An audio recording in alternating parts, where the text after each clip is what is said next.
Hey team, do you want harder, faster, snappier punches? Of course you do, we all do as boxers. Stick around, I've got some good drills for you to work on to help you develop those attributes of your boxing.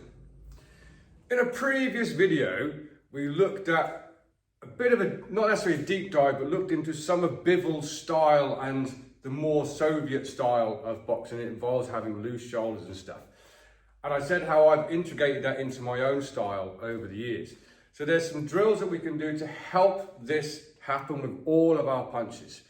First thing you need to do, I know my hands aren't, they're not going to be like they were in the Bivol video, but my hands are going to be nice and relaxed. If you can make your hands move by popping your shoulder, here, popping your shoulder. So I'm not trying to throw a punch, popping my shoulder. Popping my shoulder.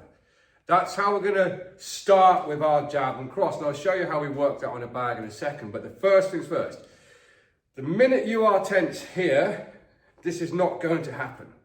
This needs to be nice and relaxed. I know my hands aren't up.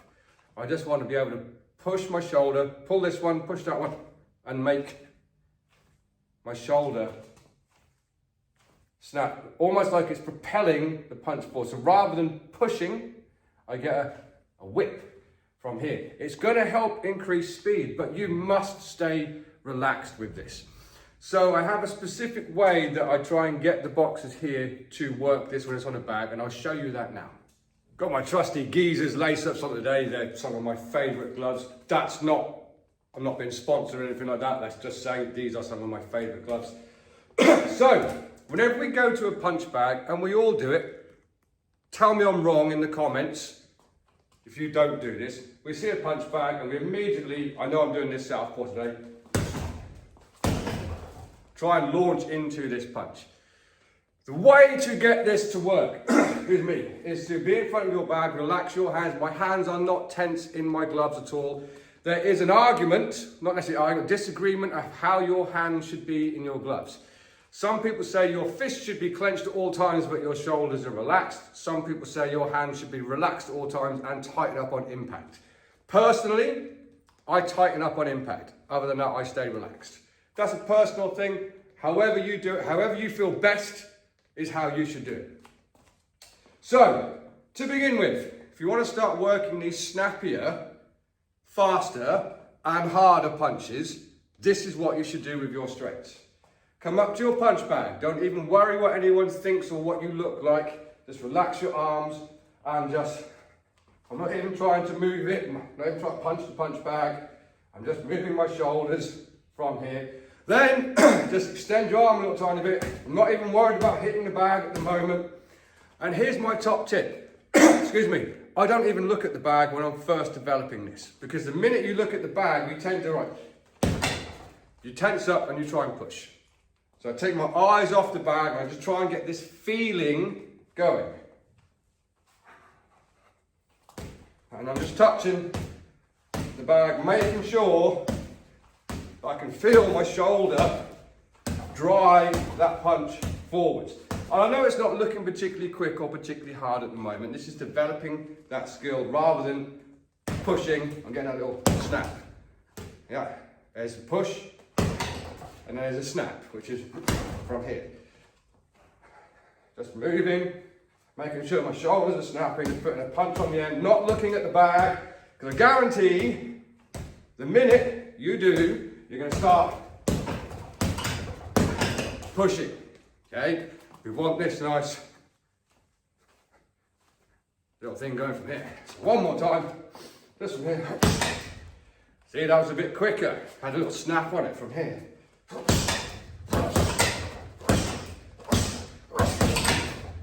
Lot snappier, and we can do this with our hooks and uppercuts as well, and I'll show you that now. So if you're a fan of this channel, excuse me, I've got a bit of a cold now, had a bad start to the year. If you're a fan of this channel, you will know that I'm big on body mechanics, doing your technique as precisely as you can, and we all know, I'll do this orthodox, that it should be, if I'm going to throw a left hook, probably off of a straight right, my weight transfer to the front foot, I'm rotating around, my body's coming around, my hips coming around, my shoulders coming around, I have structure behind the punch. That all stays the same. However, you want to be able to develop this little snap now. So instead of, take this hand out of the way, this is good, there's nothing wrong with that at all, and I would encourage you to do that. As you're coming round, you want this little pop here, pop. Come a little bit closer. Right, my hand should be here. I'm going to put it here so you can see. See how my shoulder is essentially coming around and snapping, like so. So when you put that behind the punch, you'll get more of a whip, creating more of an effect from there. There's nothing wrong with this, apart from, in my opinion, it does give you the ability, and not a good ability, to miss and over rotate from here. You're susceptible to a straight right. If you can do these more snappier punches, there's more chance you're going to keep nice and strong here. So how do we work that on a bag? Quite simple, really. I'll show you now.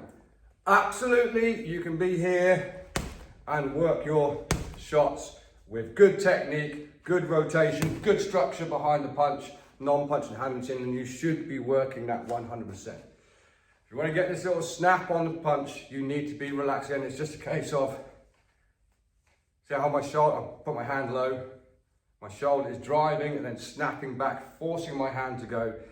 It's the same thing, I'm just trying to feel this whip of the shoulder in here.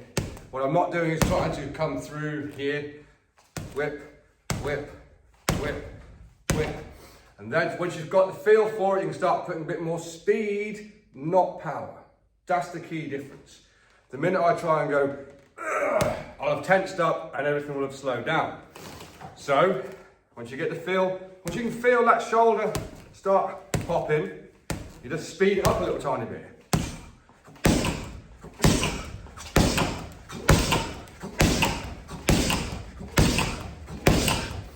Same on the other hand. I'll do this orthodox so I don't have to move the camera. I want to get that little feel. I haven't got it there actually. There we go. Little feel of that shoulder. Start to whip. Start to whip. And then once you just speed that motion up.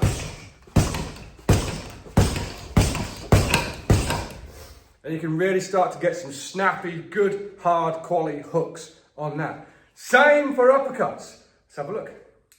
So whether you are a beginner, intermediate, advanced, I've found over the years of teaching boxing and combat sports in general, that uppercuts are probably the hardest ones to get technically correct. Particularly in the beginning of your journey, let's say we're doing a jab, backhand, uppercut, we tend to get this happen, drop and throw. And of course that leaves us vulnerable. So mechanically, there's a bend of the legs. All of the power, if you understand the kinetic chain, all of the power comes from the floor, through your feet, through your knees, through your hips, into your shoulders, and the last thing that goes is your hand. What usually goes wrong there, because I tell people they have to jab, then dip slightly and drive from the leg. Be careful that you're not doing this if you are a beginner. It's possible, I see this happen a lot, that people throw that punch and then they throw the punch on the way down. They do that. Be surprised how often I see that. It's just kind of racing the punch. That's what I call a 2-beat rhythm. 1, 2. It's a 3-beat rhythm. 1, 2, 3. If you want to get that nice and technical. But the same thing here. We can choose to drive the punch, and there's nothing wrong with that. Drive from the leg. Lead hand. Drive from the leg. Nothing wrong with that at all. But you want a really snappy uppercut, a really good, powerful shot, it's this again. There. So you need to be able to be relaxed and let your shoulders do the movement. You must have seen on TV boxers kind of waiting to go out to the ring and they're like this. Yeah, they're just getting that little snap in their shoulders from here. Bam, bam, bam. Not just this. Okay, it's a little snap. Bam, bam. If I come closer, snap. This is doing the work. Comes forward, bam, and whips back. Essentially, it's creating this movement. My hand very, very slightly moves. Doesn't come down here and fires up. Actually comes from here, and then the shoulder does the work. And it snaps up. See, that moved about that far. Bam, Same with this hand. That's essentially why you should practice shoe shining. If you don't know what shoe shining is, it's jogging on the spot and getting your arms to move as well. Excuse me. A lot of people when they first start shoe shining do this. I'm just pushing my arms. Yeah, that's definitely this movement here. What I actually do when I shoe shine is snap my. I'm not moving my arms. It looks like I'm moving my arms. Shoulders coming forward and snapping back, forward and snapping back. So what you get then is this. And of course, the quicker you do it, the snappier it gets. Same principle when you're working your shots. Now this will be a little bit different to work on a bag because we only have a maze bag or an aqua bag to work our uppercuts on. For power anyway. So the shot will be a little bit lower. I'm not going to get down underneath the bag because that would be stupid. So it'll be a little bit lower, but you'll still see the snap in the shoulder. So let's have a quick look. I won't do this one southpaw, so I won't have my back to, even though it's my preferred way. So, particularly good for close range fighting. There's little snaps from here. Because when I'm from here, otherwise I've got to drop my hand and throw it. That would be silly. Or I'd be in here and drop myself and throw. I can really drive a nice little shot in just by that snap of the shoulder from here.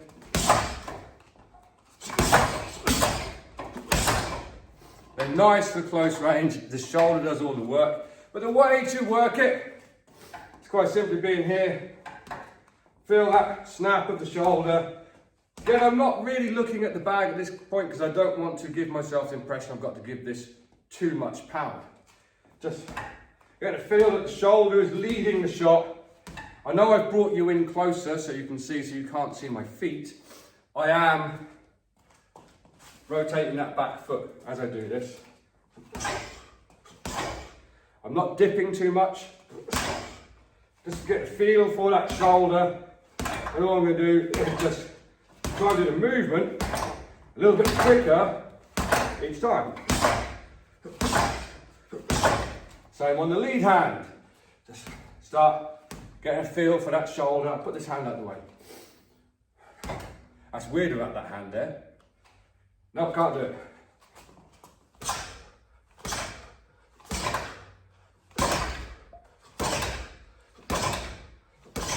Once I get that shoulder popping,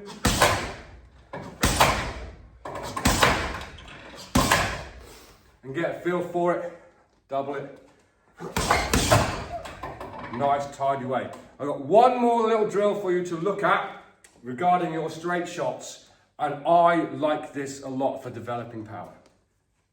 Before anybody says in the comments, you're telegraphing, I know I'm telegraphing. This is a drill to help build up to it. So, getting that jab to throw nicely. Is it a telegraph? Is it a feint? You decide. But this is to get you going with them power relaxed shots from here. So what I'm going to do is I'm going to pull this shoulder forwards and then pull it back and snap that shoulder really quick from here. So it does look like I'm telegraphing because essentially what I'm doing is this. I'm going to load the weight and then snap out from there. And I really feel that shoulder. I'll put my hands down a bit lower. That shoulder's doing the work for me. Same on the other hand. From here, this time I'm going to slightly extending the jab and throw the backhand. So I can really feel the relaxed movement of the shoulder from here.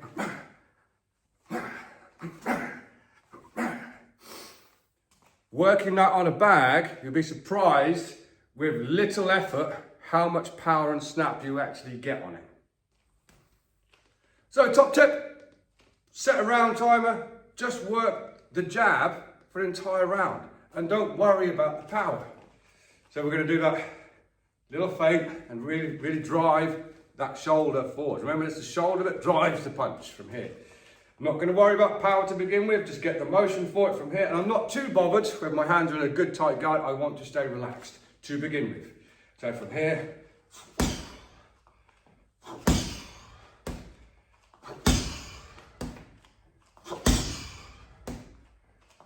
and all I'm going to do is start speeding that up, not powering it up.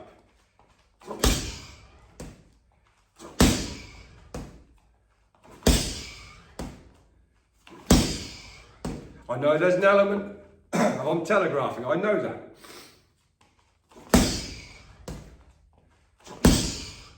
I know I'm snapping this hand back as well, I understand. Again, I'm not really paying too much attention to the bag, I'm not trying to hit it as hard as I can. I'm trying to hit it nice and quick. Same with the backhand, do an entire round of it. So I'm slightly going to lead with that shoulder, make sure this is nice and relaxed, let it go. Go from here. Feel that shoulder whip. I tensed up on that one. And that one.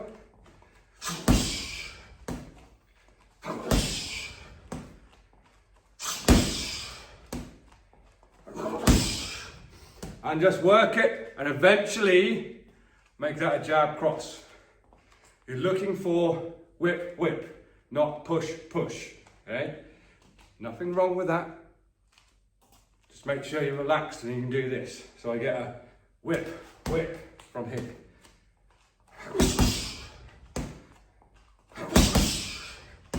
Nice and relaxed.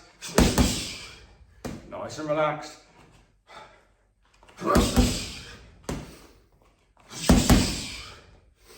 And work through them drills. If you can manage to do that, I will bet money with you that your punches are faster, harder, and snappier, and more energy efficient as well. So we've not even spoke about the shovel hooks to the body. Try and work the 6 basic punches first. The jab, the cross, the hooks, and the uppercuts. But the principle is the same with the body shots. I want that, not, yeah, there's nothing wrong with that, excuse me, but it's on a little whip from there. Guarantee, it hits with a big sting. It's the way forward. Don't get frustrated trying to do it. There's plenty of people in here who try and do it, and the minute they feel they're getting it, then all of a sudden they start loading up and it's gone. It is a relaxed way of punching. It can't be completely relaxed, but it is relaxed. Bum, bum, bum, bum, bum, bum. It will improve your speed, it will improve your power, and definitely give you some snap on the punch. Let me know how you get on with it. Let me know in the comments whether it has increased your speed and power, but don't get frustrated, take your time, work through the drills, spend some time developing it, and it's okay if it completely goes over your head and it's just not for you. It's not for everyone, but if you can get it, it's brilliant. Till next time, train safe, train hard, train intelligently, and I'll see you soon.